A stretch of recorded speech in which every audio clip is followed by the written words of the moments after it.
olhaste a morte nos olhos? Ah, não sei, essa é uma pergunta. Eu vi morrer muita gente, dezenas e dezenas de pessoas. Eu tive em várias alturas medo de morrer, porque estávamos perante. Eu não estava vacinado ainda, e estávamos perante uma variante nova, e eu presenciei a morte de pessoas que tinham a minha idade.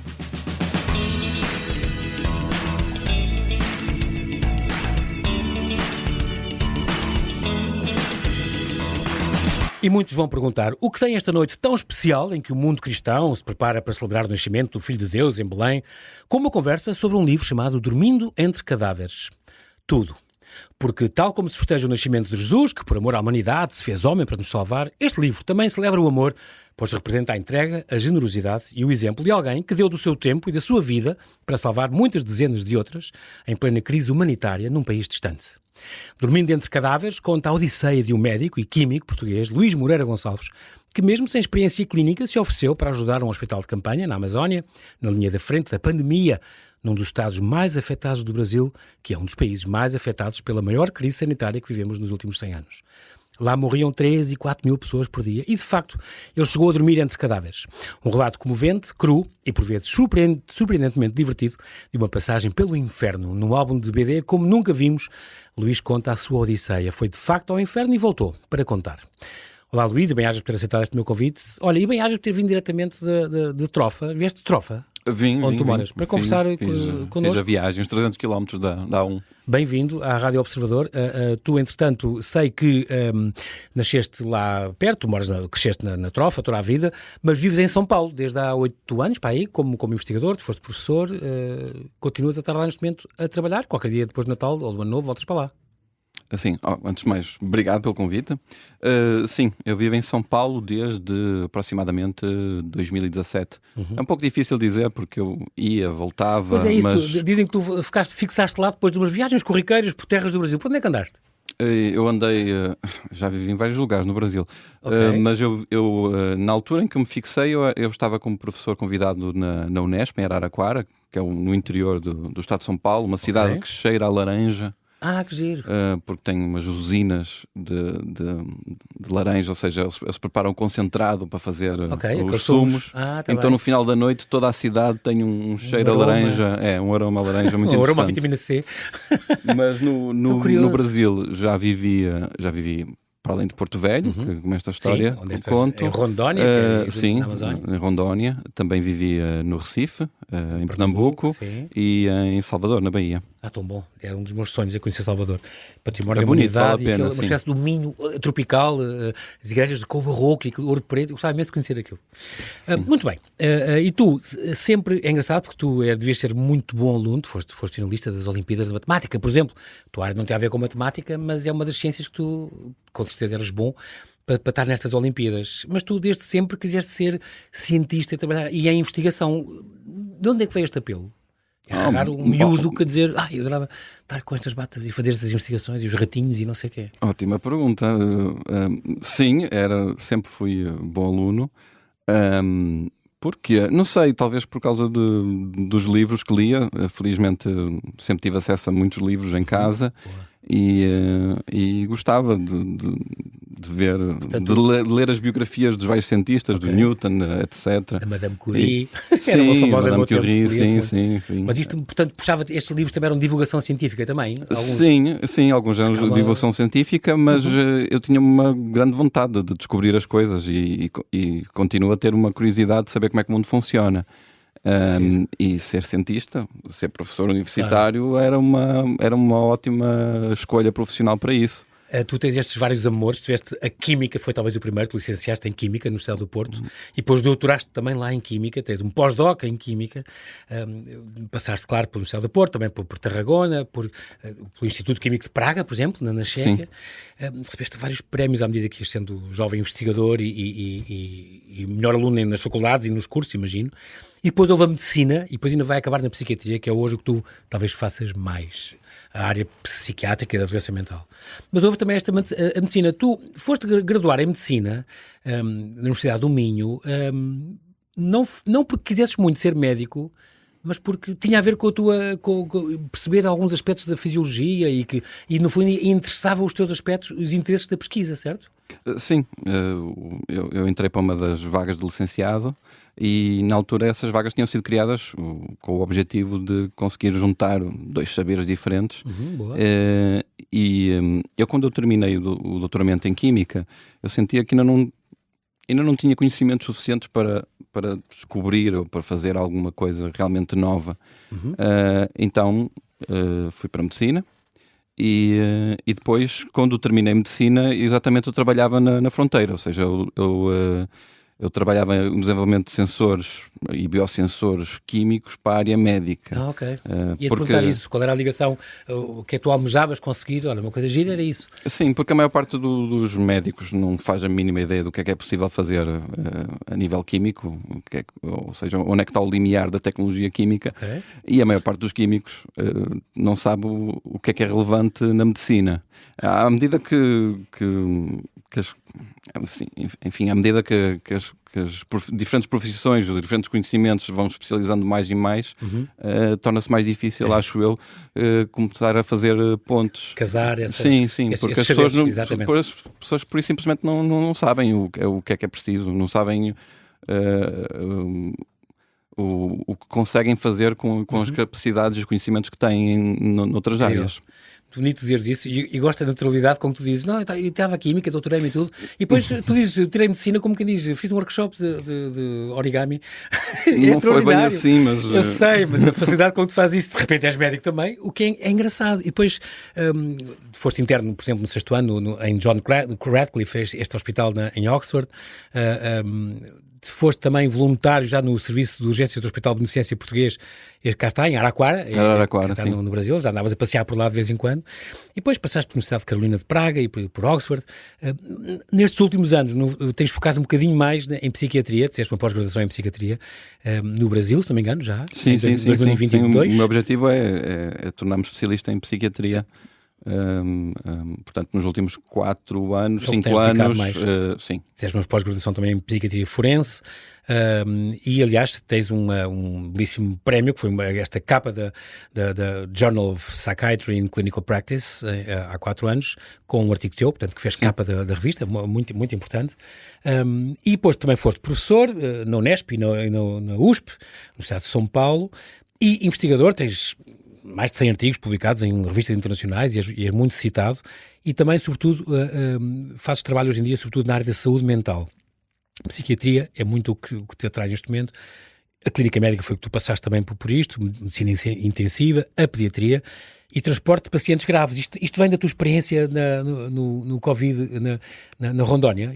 Sim. Em aviões ou em ambulâncias? Fiz transportes de ambulância e fiz transporte de avião, que é uma coisa... Foi uma experiência muito intensa e muito interessante fazer transporte de... Aquele aviãozinho que tu conheceste a Amazónia pelo ar, vista de cima. E até te percebeste da desflorestação grave. Sim. Não foi? Eu posso contar que o livro começou um pouco por isso. Eu acho que a primeira história, digamos assim, o primeiro capítulo, se quisermos chamar do livro, foi exatamente essa experiência num transporte de um paciente no meio da Amazónia, num avião pequeno, que era um Cessna, acho eu. Tu disseste dos primeiros que eu andei sem casa de banho. Exatamente, foi o primeiro avião sem casa de banho. Eu adorei o comentário. E que de facto iam buscar um doente a algum lado? Fomos buscá-lo à fronteira com a Bolívia, para aí, à fronteira com a Bolívia, e numa localidade onde fica o maior edifício militar português fora de Portugal. É o forte de? Que é o forte do Príncipe da Beira. Ok. Basicamente foi construído na altura, eu também não, confesso. Do Dom José, não foi? Dom José I, portanto estamos a falar século XVIII, e o objetivo era construir ali um forte, colocar ali uns 200 ou 300 militares para defender uns 10 mil quilómetros de fronteira do Império Espanhol. Então, ali cola com a Bolívia, depois será perto do Chile. Fica no rio, salvo erro, Guaraporé, que é afluente do Mamoré. O Mamoré depois vai dar no Madeira, o Madeira vai dar depois no Amazonas, e o Amazonas vai dar ao oceano em Belém. Vai dar a Belém, porque ele faz um delta. Exato. Ao pé do mercado a ver o peso. Mas há muita coisa extraordinária e aí descobre-se, de facto, por onde andaram os portugueses, e que nós não fazemos a mais pequena ideia. Eles, salvo eles, É muito remoto aquilo. sim, esse monumento, esse forte, agora é candidato a património da Unesco. Ok. Espero que consiga, mas é impressionante ali no meio. Já há muita coisa, Luís, portuguesa pelo mundo inteiro, do Ghana a Macau e a Malaca e não sei o que, não é? Nós deixámos realmente, de facto, a obra em todo o mundo, é verdade, e que já é património mundial também.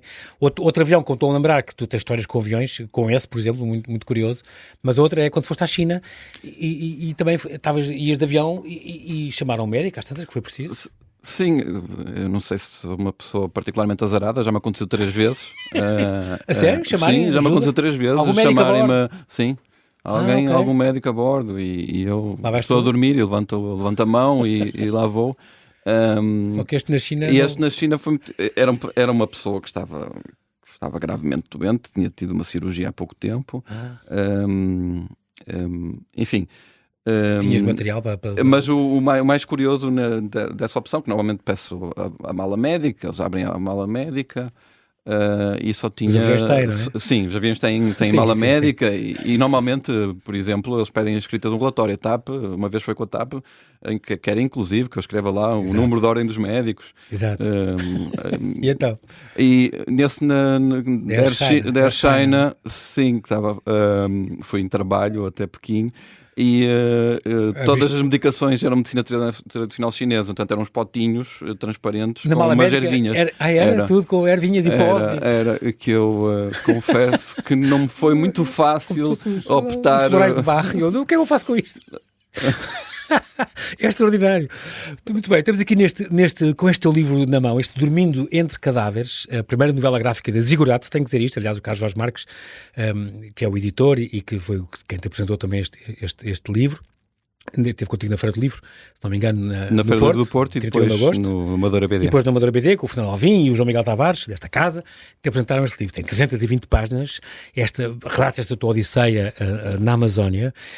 Tem este disclaimer à entrada, baseado em fatos reais, que de facto é a realidade devastadora que foi trabalhar 3 meses neste hospital, ofereceste para trabalhar neste hospital, onde a esperança de vida de sobrevivência dos pacientes era inferior a 30%, tu mantinhas um diário, tens de ter mantido, tu escrevias todos os dias notinhas? Não. Como é que tu te lembras de tanta coisa que aconteceu aqui? E vou dizer uma coisa Tens que ter um esforço de memória que todos brutal. os médicos que me vão ouvir vão achar horrível. Eu Diz. nem sequer tinha diário dos pacientes, ou seja, dos doentes. O relatório clínico, a história nem clínica, aquelas sequer coisas. não dava tempo. Está bem, mas eram umas circunstâncias especiais. Sim, Estávamos em pandemia, estavam a morrer aos milhares por dia. Certo, mas lá está. Mas se eu nem conseguia fazer o diário dos pacientes, que era a minha Quanto obrigação, mais o teu. quanto mais o meu próprio diário. Mas Porque a ideia então, deste o que livro, eu Luís? fui tirando, pode-se dizer que usei como espécie de diário, eu fui tirando fotos. Ok. Algumas estão aqui, 4 ou 5, Sim, do avião, sim. tal, vê-se assim umas... Sim, as fotos foram muito úteis para o Filipe. Sim. Sim. Pois é, para dizer, falaste no Filipe, ainda não disse. Exatamente. Isto sim, é um diário gráfico, como eu contei. Os desenhos são do Filipe. Filipe Ele é o Parucci. coautor do livro comigo. E rapidamente, logo na primeira semana, eu tinha a sensação que estava a presenciar algo único. Ou seja, eu estava no epicentro da pandemia a nível mundial, e a pandemia sendo um acontecimento importantíssimo nas últimas décadas. Sim, claro. Então eu... Tinhas que deixar algum registro, alguma... Sim, eu achava que... Isto é os bastidores, é o que as pessoas não veem, não é? Como é que vivem sim. os médicos, os enfermeiros, os auxiliares. E apesar de já estarmos na época das redes sociais, tudo ser fotografado, agora eu acho que estamos numa altura em que já há um excesso de informação, Sim. um excesso de fotos, um Exatamente. excesso de... Saturação. Sim, e eu achava, vai-se esquecer muita coisa. E de facto esqueceu-se. Exato. E a pandemia é um bom exemplo disso. E tu falas, mesmo todos os clubes de leitura depois te viram, e há dezenas ainda bem, dizem muito isso. Isso foi uma coisa que foi, e também foi tão traumático que as pessoas, tu és de psiquiatria, sabes? Sim. As pessoas também querem um bocadinho apagar isto, não querem falar muito disto. Mas de facto não houve quase nada depois de livros, filmes. Eu estou-me a lembrar do Contagion, do Soderbergh, mas que tem 10 anos antes, que ele foi visionário nisso. Foram feitos alguns livros de epifanias de pessoas que ficaram em casa a fazer pão e escreveram sobre o que passaram e completamente justificado. Não estou claro. a desmerecer. Claro. Mas sobre a experiência em si dos cuidados intensivos, O difícil foi o duro. Ficou Mas não é só pouca isso. coisa. É para onde tu foste. E pronto, Podia eu ser fui. aqui, podia ser no Porto, podia ser em Sim, Lisboa. sim, sim. Não, a Itália também foi muito mal, em Itália, por exemplo. Sim. Mas não, foste para um sítio onde mais grave foi no Brasil. As coisas, nesse hospital, era um hospital de campanha, muita coisa faltava, equipamentos, medicamentos. Vá lá, não faltou oxigênio, foi uma sorte. Sim. Como aconteceu em Manaus, e curiosamente, no pulmão do planeta, faltou o oxigênio. É incrível. Sim, eles construíram uma torre de produção de oxigênio lá perto, exatamente, ok, não sabia. precaveram-se, digamos assim. Boa. Ahm, Capta o ar e transforma aquilo, e engarrafa aquilo. Não sei exatamente o processo, mas eu sei que eles se precaveram Pronto, ainda bem. exatamente porque viram o que aconteceu em Manaus Exatamente. 2 meses antes. Protegeram-se. Mas de facto, e eu depois soube que, vindo também no teu livro também, houve muita gente que foi presa porque vendiam extintores pintados de garrafas de oxigênio. Sim. Houve muito crime e muita máfia à volta disso também. É extraordinário. Demasiado crime. Foi uma das coisas que me surpreendeu. Mas como eu também escrevi no livro, a guerra é uma ótima altura para fazer negócios. E a pandemia é uma espécie de guerra. Então houve muita gente que ganhou muito dinheiro. Infelizmente aconteceu muita coisa errada. Sim. Que eu acho que nunca vai ser realmente averiguada E investigada. Sim, acho que no meio daquela confusão toda várias coisas Graves foram acontecendo, sim, mas que não tem a ver com a doença diretamente. não tem a ver com Comportamentos de pessoas sim, comportamentos de pessoas, sim, exatamente. Ou seja, pessoas aproveitaram-se, pessoas que estavam em posições de poder escolher quem é que ia para cuidados intensivos e quem não ia. Isso também aconteceu cá com as vacinas. Chegaram, o Presidente da Câmara foi a primeira a ficar com não sei quantas. Sim, isso aconteceu cá também, em todo o mundo, acho eu. Aconteceram, sim, algo do género. Infelizmente, nós achávamos que, olha, no final, depois vai haver uma averiguação, ou melhor, eu não achava, mas havia quem achasse. Tribunal de Nuremberg. Não, nem pouco mais ou menos. Pelo contrário, as pessoas que estavam a passar durante a pandemia achavam que nunca mais iam esquecer o que estava a acontecer, que ia ser um momento absolutamente inesquecível. Exato. E foi totalmente o contrário. Passado 2 anos já nem se lembravam do que passaram. Incrível. Quando entravam no elevador uma a uma, quando tinham que usar máscara, quando tinham que etc. Falas disso, é engraçado. Os elevadores tinham que ser uma das máscaras, das coisas. Sim, há várias coisas que eu próprio também esqueci e que depois as pessoas leem o livro, relembram-me. É fantástica a nossa memória, como consegue ser seletiva. Exatamente. E fugir ao nosso controlo. É extraordinário teres escolhido a banda desenhada. Tu, se não me engano, começaste a escrever um livro uns anos depois de vires lá, imagino que em 2024 ou 2025 começaste a escrever. Não, eu comecei a escrever. Comecei a escrever, eu lembro que estava em Salvador. Ou seja, eu depois terminei. Eu estive cerca de 3 meses na Rondônia, depois a situação acalmou e eu. Foste quase empurrado para embora. Porque quando a coisa acalmou, os salários subiram, as coisas ficaram mais calmas e, de certo modo, deram-te a entender que está a ocupar o lugar de outra pessoa que se calhar podia estar Foi a ideia que eu fiquei ao ler a tua parte final. Sim, é um pouco isso, sim. Mas isso assim, não foi só a minha. Ou seja, há várias pessoas que na altura eram consideradas indispensáveis que passado alguns meses quando passou o pico. Sim, mas eu confesso que essa parte nem eu que me chateia mais de todo o processo. Tal como escrevo lá, eu só vim para... eu só queria estar lá enquanto eu fosse necessário. Exatamente. Depois, eu saí de Porto Velho, fui para Recife. Estive lá em hospitais. A situação depois também melhorou no Recife. Fui para Salvador. Confesso, estive aquilo era o pavilhão gimnodesportivo de Itapuá, não sei se conhecem a música, há uma música do Toquinho. Exato, Itapuá, exatamente, Itapuá. Fizeram um hospital de campanha. Sempre a trabalhar também na Covid. Ok. Eles, inclusive, em Salvador, o estádio, que acho que é a Arena Nova, também foi transformado num Covidário. Também. E depois, quando acalmou em Salvador, voltei para São Paulo e ainda trabalhei algum tempo em cuidados intensivos com Covid. pensaste ali muito e tal, mas foste generoso ao ponto de dizer, de facto aqui podem estar mesmo a precisar de mim, apesar de não ter experiência clínica, mas de facto se eles estão a pedir ajuda, deixa-me ver o que é que... Ficarias mal contigo próprio se não dissesses nada. Eu percebi que sim, pela tua maneira a palavra convite, não sei se é a palavra certa para o e-mail. É que aceitaste e depois daí a umas horas ligaram-te, o que é que foi logo? Não, nem foram horas, foram minutos. É extraordinário. Ligaram-me passado 10 minutos. Mesmo. Sim, demorou 10, 15 minutos, ligaram-me. E perguntaram-me, você pode vir amanhã? Eu estou em São Paulo, é um bocado difícil estar a ir amanhã. A gente manda-lhe o bilhete e você arranja tudo e qualquer coisa. Facilitaram a tua ida para chegares logo que pudesses. Não, por acaso não me deram um bilhete.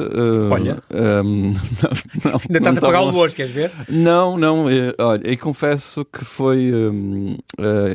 as companhias aéreas tinham uma campanha para quem fosse para a linha da frente... mais barato. Não, pagavam um voo.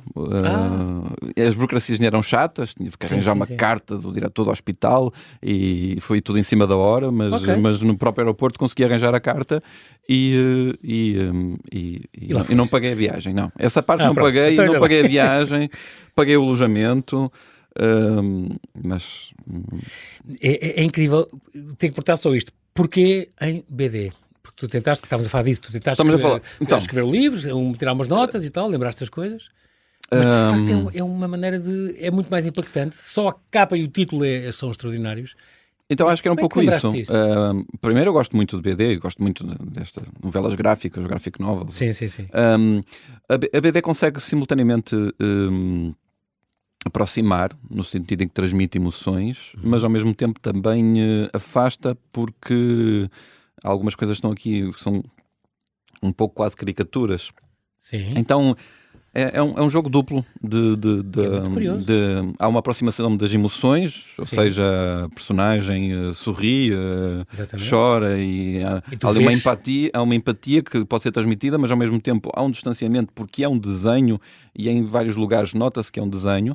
Depois a BD havia várias coisas para as quais é muito mais fácil e muito mais interessante mostrar o desenho, ou seja, estamos a falar do avião a sobrevoar a Amazónia. Claro. Acho que um desenho que consigo transmitir muito, muito melhor isso. E eu também eu queria um certo ritmo... narrativo? Sim, um ritmo quase cinematográfico, que eu acho que as pessoas pelo menos têm reconhecido isso, que dizem que leem o livro muito rápido. Sim, é quase um storyboard em parte. Sim. Mas é verdade, que leem muito rápido e eu pensei muito... Eu queria que isto fosse uma experiência de 50, 90 minutos, mas fosse uma experiência de uma vez só. Sim. Intensa. Sim, tens noção exatamente. Quando falas das emoções, tens noção, Luís, que o teu livro faz rir, faz chorar, as pessoas faz refletir, as pessoas param. Tens aqui uma cena em que um homem que te pede, por favor, doutor, não me deixes morrer, tens que intubá-lo, tem que não sei o quê. E durante 20 e tal páginas lutam pela vida dele e ele luta para sobreviver e não sei se não corre bem. E depois, e mais umas páginas em que vais ter que dizer à família com a reação deles e tudo, que isto fartou-se de acontecer. Mas aqui está esticado um momento que dura, que dura e que é duro para quem está a ler. De facto, tem estas emoções. Não é muito vulgar a pessoa chorar a ler uma coisa de BD, tens noção disso? Eu agradeço. O objetivo... Porque muita gente tem dito isto e eu reparei nisto também. Sim, muita gente... Para mim é o meu melhor elogio que eu tenho recebido, é que as pessoas quando me dizem que choraram e riram a ler o livro e às vezes ao mesmo tempo. Incrível. E era esse o objetivo, porque a experiência que eu passei foi tão surreal. Foste ao inferno e voltaste. Sim, mas ao mesmo tempo tem momentos de humor. Tem momentos e o humor é fundamental. Ou seja, sem o humor eu não conseguiria ter mantido alguma sanidade mental. Escreveste isso para não esquecer e também por catarse tua. Um bocadinho o stress pós-traumático é uma maneira de fazer o luto, de arrumar um bocadinho estas coisas. Mas mais do que catarse, o que eu tenho dito é uma espécie de sublimação. Porque não é simplesmente catarse de purificar, de deitar cá para fora, de vomitar, mas sublimação no sentido de transformar numa obra de arte. Transformar em algo que possa ser apreciado e não apenas como obra de arte, mas algo como um singelo registro histórico.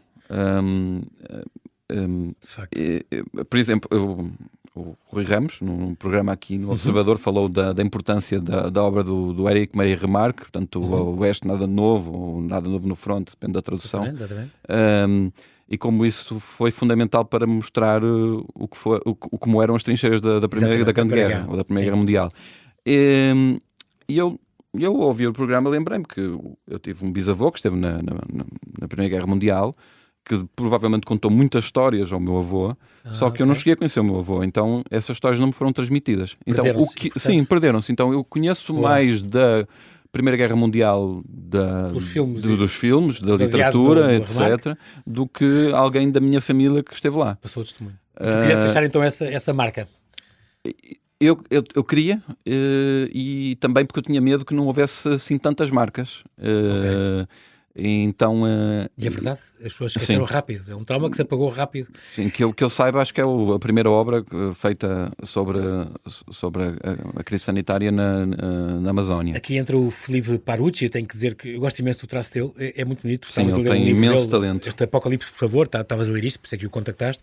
Tem outro que é o Já Era, tem outro que é o Enxaqueca, são 3 livros dele. Ele, aliás, também é formado em Direito, que é engraçado. É quadrinista, como dizem no Brasil, é desenhador de banda desenhada, ilustrador. E de facto o traço dele, este livro é maravilhoso pelo traço cru, meio esquiço, um traço vê-se que é rápido, vê-se que é urgente, meio gatafunhado, às vezes passam os quadrinhos, vê-se que ele está ali a fazer aquilo, outras são mais calmas e o ritmo muito da leitura e da história está muito dependente deste traço e ajuda, e ajuda muito. Sim, de claramente. facto é uma obra de arte, arranjaste a pessoa, o aliado certo para fazer o que no Brasil é considerado por muitos a melhor obra de banda desenhada que saiu em 2025. Também davas ideias para ilustrações? Davas-lhe? Dava. Esta colaboração durou um ano e meio, mais ou menos? Funcionava para os dois lados. Eu também dava ideias para lá se chama o roteiro, sim, o argumento, o guião. O argumento, exatamente. Sim, eu também dava algumas sugestões. Tu tens este problema chato com a Universidade de São Paulo, que no fundo até tens uma advogada a tratar disso, porque eles quiseram te despedir, porque saíste, pediste, depois tentaste tudo. Vou de férias, vou de licença sem vencimento, vou resolver o salário, se for preciso, solicitar a licença, suspender a dedicação exclusiva, mas nunca foi aceito. Ainda estavas em plena salvar vidas, em plena Amazónia, recebias mensagens a dizer, é melhor apresentar-se amanhã na faculdade. Como é que isto é possível? Quer dizer, continua este imbróglio, continua, ao fim de 4 anos? Continua, ao fim vai fazer 5 anos, o que significa que ele em março pode prescrever. Tu estás a falar todos os santos para... Não, eu... Mas é tão ridículo. Eu acho que eu tive notícia no último mês que provavelmente vai ser resolvido e provavelmente vão me inocentar, digamos assim. Vão dizer que ameaçaram de despedir, ameaçaram de correr, processo disciplinar, tinhas abandonado o local de trabalho. Mas estavas já em teletrabalho na altura? Sim, é que o despedimento, o que é que significa ser despedido na função pública? Significa que não posso trabalhar na função pública, ou seja, depois não podia trabalhar noutros lugares. Pois, e vão-me, em princípio, parece que me vão inocentar, Oxalá. Mas acho que sem qualquer tipo de pedido de desculpas, sem qualquer tipo de compensação financeira. Pelo contrário, eu que estou a ser processado. Sim, eu aprendi muito sobre a burocracia. Sim, e a burocracia também pode ser uma forma muito poderosa de corrupção. A colocação da burocracia é isso, lá está. Uma burocracia, um processo de 5 anos, por exemplo, para o que aconteceu, quando supostamente eles teriam, por lei, 60 dias para responder, é uma forma, sim, eu diria de corrupção. Corrupção estatal, se quiser. Ajudar o próximo a estar no teu ADN sempre teve? Não está. Não sou. Então o que é que te vou de repente dizer? Vou sair daqui e vou ajudar ali onde precisam, mesmo não tendo experiência clínica. Tu foste. A tua primeira experiência clínica foi quando chegaste lá. Então, eu acho. Tens de ser uma pessoa boa. Posso estar enganado, mas eu acho que qualquer um dos meus colegas de curso da Universidade de Minho teria feito o mesmo. Eu fiz um juramento em Portugal e fiz um juramento no Brasil. De Hipócrates. Que também dizia que é na guerra que se aprende. O médico, um cirurgião forma-se na guerra. Era uma coisa que ele dizia. A guerra é a única boa escola. Essa é a frase do Hipócrates. E de facto foi o que tu foste experimentar.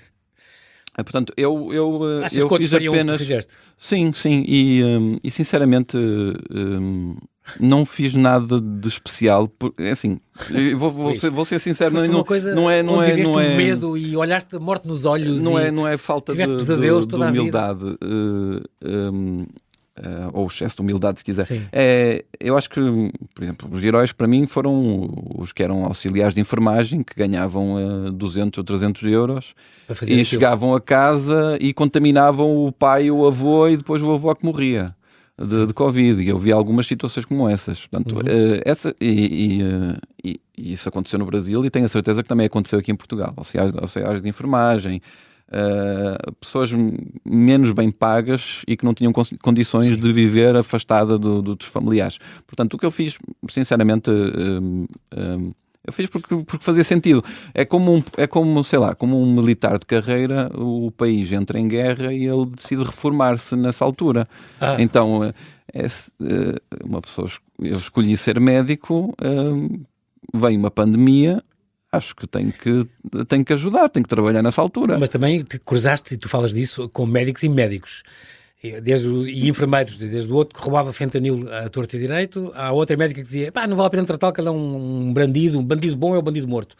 Há outros Há de tudo, como em todas as profissões. Os negacionistas, havia médicos terraplanistas, havia...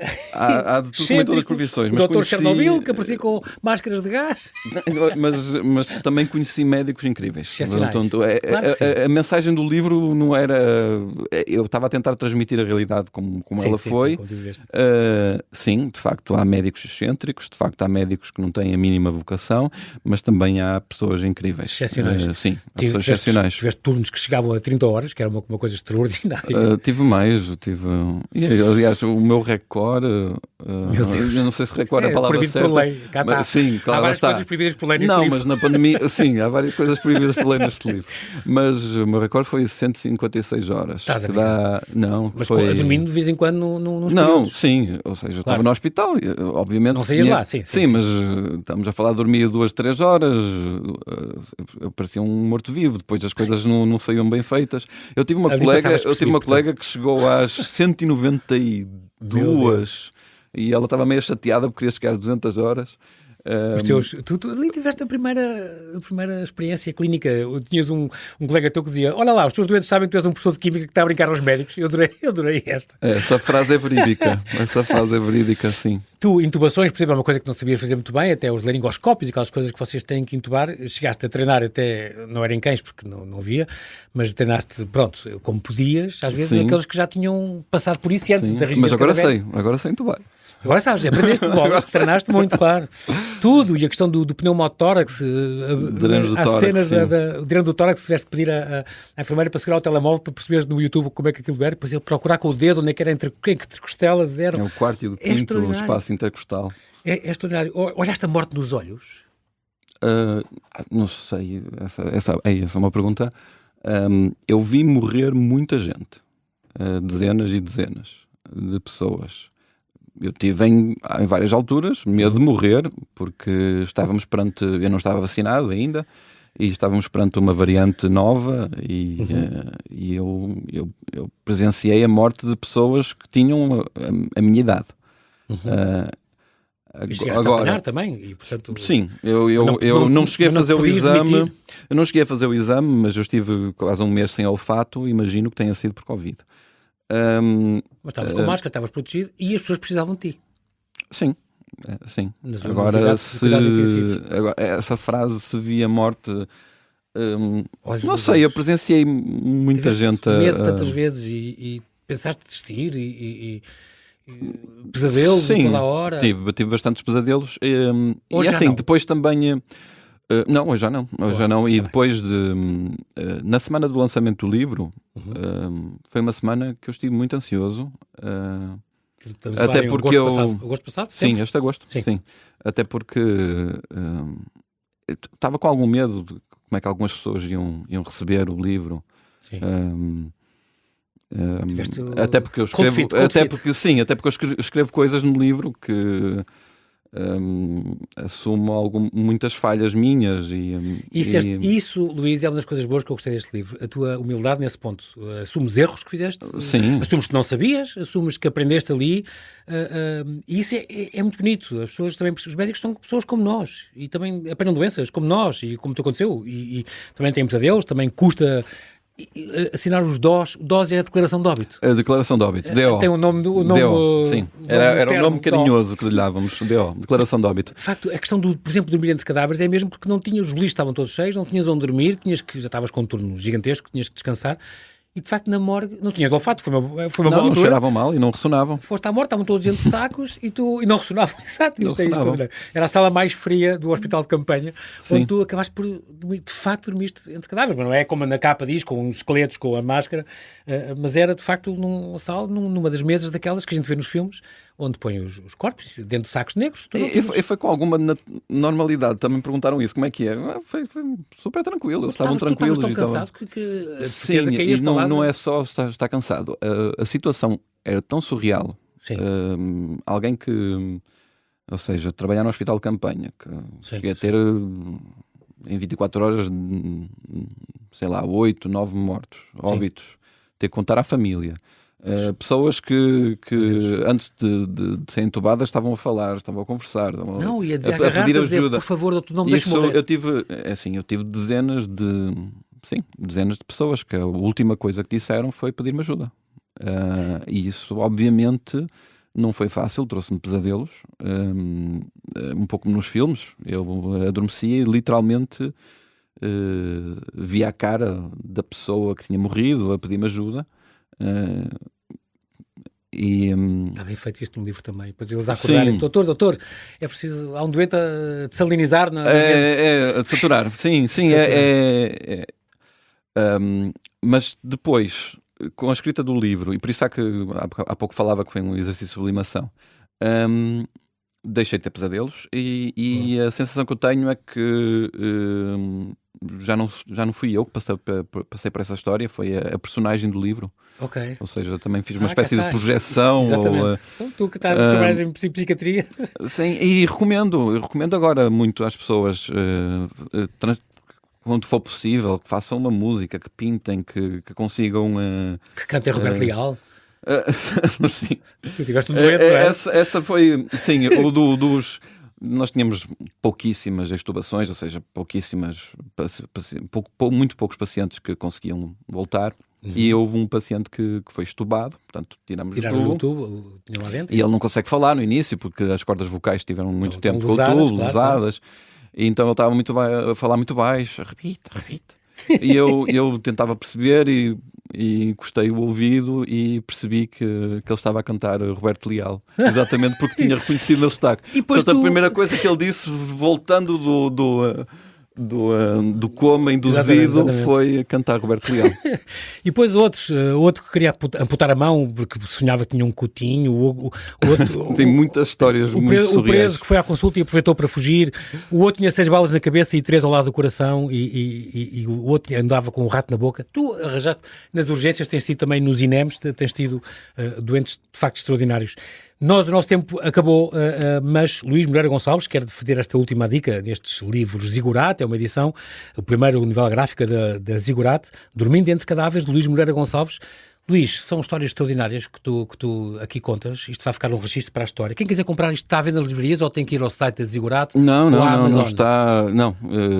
Está à venda nas livrarias, sim. É fácil encontrar. Não perca, é uma história impressionantemente, quer a narrativa, quer o desenho, vale muito, muito a pena.